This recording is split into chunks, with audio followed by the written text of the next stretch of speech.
Alright, for my activities to compare a book to a movie, the first one that I chose was to do a movie rule comparison. So this is similar to a Venn diagram, however, this is an interactive notebook activity. So in this small circle here, the students would talk about the book and the characters in the book, the settings, and the plot. And it's broken down into 3 categories for that. And then in this larger circle, they're going to do the same thing, but they're going to do it over the movie. And so they'll have the book here and the movie here, and then inside the film, they're going to talk about the similarities and the differences they saw between the book and the movie. Once this is complete, this can go into their notebook, and that way they can always reflect back to it.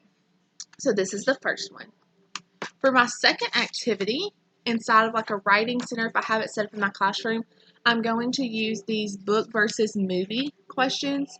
And these are question cards that will then lead them into like a discussion with somebody or also a writing journal. So like, for example, one of them is to add a scene to the movie. It can be from the book or something you make up and write it as a script. So just different kind of questioning cards that will give them something to go off to help them see the similarities and the differences within the book and the movie.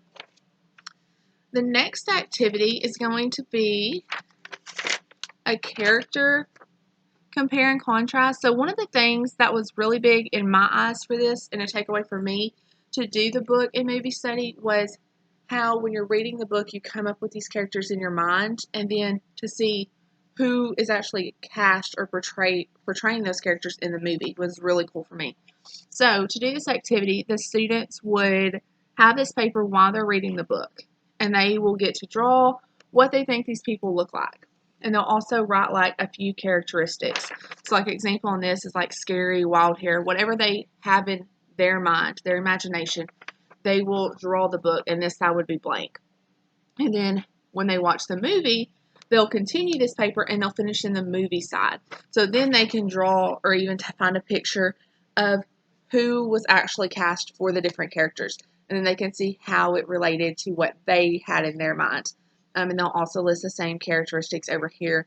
That way they can see if the characters within the book and the movie had similarities or differences.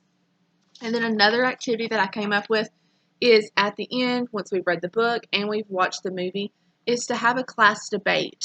A lot of kids, especially in your older grades, like to be interactive, and then every kid loves to argue. So how to do this is I would split my class half and half, and then one side would be representing the book.